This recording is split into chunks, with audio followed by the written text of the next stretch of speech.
Hey, Brian from SnakeBytes here. Today we're going to talk about the top 5 keys to successful reptile breeding. You're watching SnakeBytes.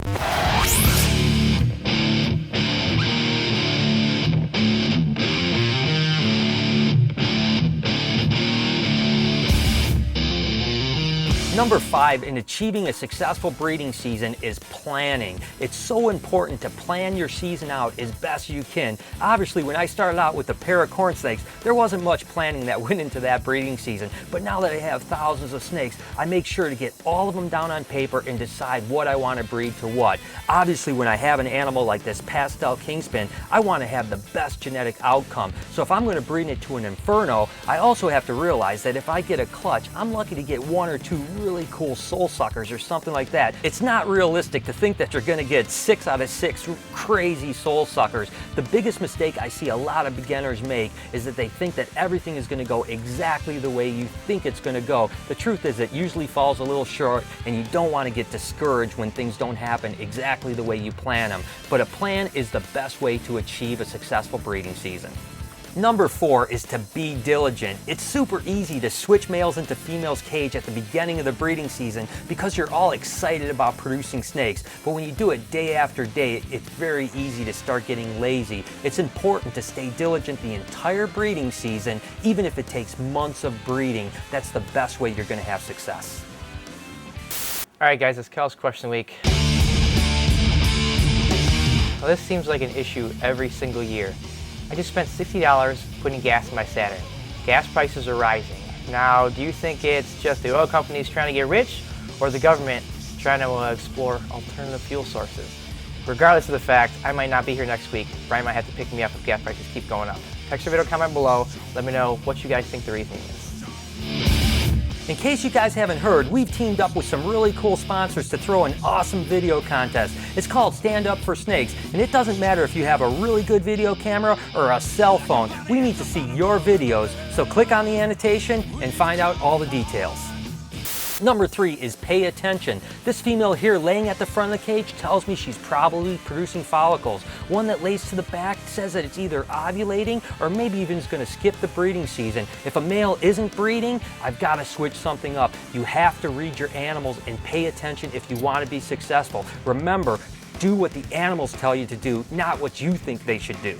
Number 2, and this is an important one, so make sure you pay attention, is the amount of food you feed a female snake. Sure, a male needs to feed, but the truth is most of them go off of food during breeding season anyways, but a female's body weight is directly correlated to the amount of eggs and the viability of those eggs in the clutch. So make sure you feed those females really well.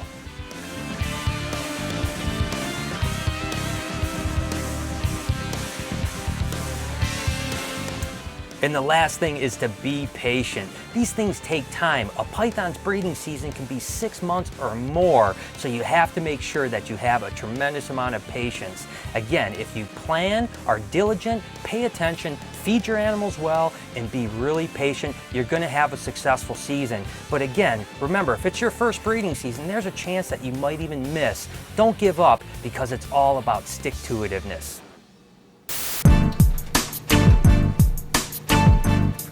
Hey, yo, Choose. Something seems different about you. Did you do something with your hair?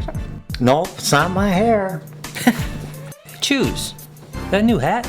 Nope, it's not a new hat. Hey, Choose, you starting a new workout? Nope, same workout plan as always.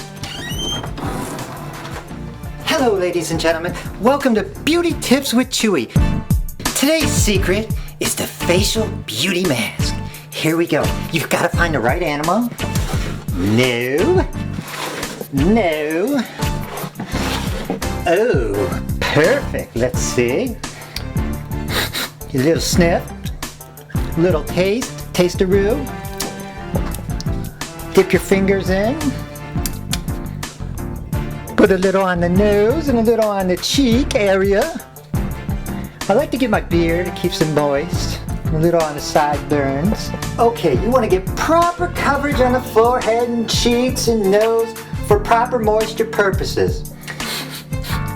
It could smell a little nasty, but just keep rubbing it in because you will feel the effects of this great facial mask. Woo!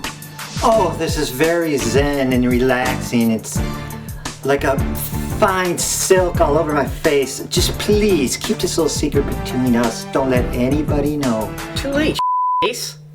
That is so disgusting.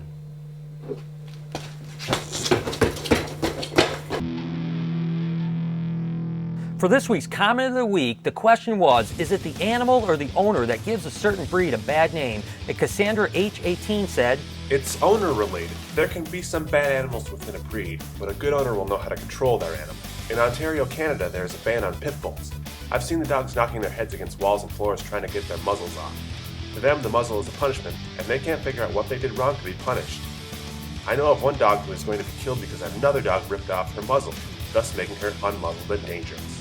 yeah, I totally agree with you, and it's just such a shame when an animal has to be put down because an owner is irresponsible. I hope you guys enjoyed the show this week, and the tips will help you be more successful in your breeding season. For the shout out of the week, I'm going to go over to South Africa, and you got to check out the community, sareptiles.co.za. It's really cool, and that hobby is growing like mad over there. Until next time, this has been Snake Bites.